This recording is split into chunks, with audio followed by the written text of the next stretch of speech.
एक समय की बात है, एक राजा था जिसकी 4 पत्नियां थी जो एक से बढ़कर एक सुंदर और गुणों से युक्त थी। राजा उन चारों से अनुराग रखता था, परंतु उसे चौथी पत्नी सर्वाधिक प्रिय थी, फिर तीसरी, दूसरी और पहली पत्नी उनमें सर्वाधिक व्यस्त थी, इसीलिए राजा को वह सबसे कम प्रिय थे। एक दिन राजा वन में आखेट के लिए गया। वहां उसे एक अज्ञात कीट ने काट लिया। वह एक दुर्लभ बीमारी से ग्रसित हो गया।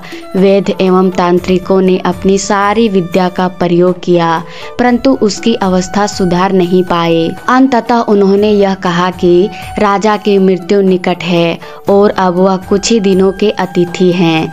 राजा ने अपनी संपत्ति को रानियों में विभाजित करने का निर्णय किया, क्योंकि उसका कोई उत्तराधिकारी नहीं था, परंतु सामान्य रूप से विभाजन करने की जगह कौन सी रानी उसे कितना प्रेम करती है, इस आधार पर संपत्ति को बांटने का निर्णय किया। उसने एक चतुर योजना बनाई और सभी रानियों को एक एक करके बुलाया। उसने कहा, मेरे जीवन के केवल 3 दिन शेष है। मैं तुम्हें एक रहस्य बताता हूँ। बहुत पहले मुझे एक साधु ने एक शक्तिशाली यंत्र दिया था, जिससे मुझे स्वर्ग की प्राप्ति होगी यदि मैं साथ में एक और व्यक्ति को ले जाऊं, परंतु इससे पहले कि स्वर्ग में प्रवेश करे हमें दारुणा यत्न सहन करना पड़ेगा और नरक में 7 वर्ष व्यतीत करने होंगे, क्योंकि हम एक दूसरे से सर्वाधिक प्रेम करते हैं। इसीलिए मैंने यह निश्चय किया है कि मैं तुम्हें अपने साथ आने का यह अवसर प्रदान करूंगा।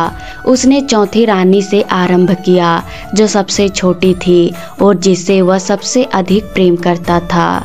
उन्होंने उससे पूछा, क्या तुम मरने के बाद मेरे साथ चलोगी? रानी को राजा के पास आई हुई मृत्यु पर पूर्ण विश्वास था। उसने भावना रहित स्वर में कहा, इसमें संदेह नहीं है कि मैं आपसे प्रेम करती हूँ, परंतु प्रत्येक व्यक्ति को अपनी मृत्यु का स्वयं ही सामना करना पड़ता है। मैं यही रानी के रूप में रहना पसंद करूँगी। मुझे तो प्रेम एवं सत्कार की आदत है। इतना कहकर चौथी रानी चली गई। राजा को अपनी तीसरी पत्नी भी बहुत प्यारी थी और उस पर उन्हें गर्व था। उन्होंने उसे बुलाया और साथ में मरने का पूछा।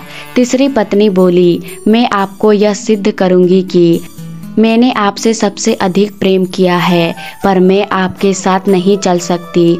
मुझे अपनी जिंदगी बहुत प्यारी है। राजा की दूसरी पत्नी हर मुश्किल समय में उनका साथ देती आ रही थी।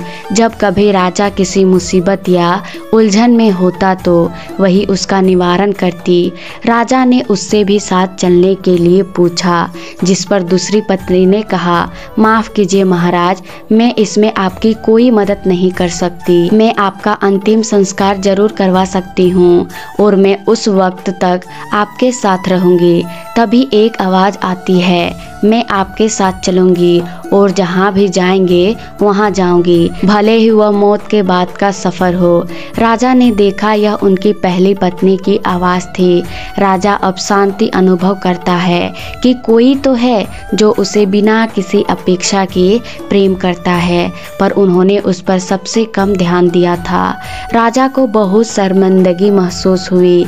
उन्होंने कहा, जब तक मैं जीवित था तुम्हारा ध्यान रखना चाहिए था, तुम्हारी कद्र करनी चाहिए थी। उन्होंने पहली पत्नी से माफी मांगी।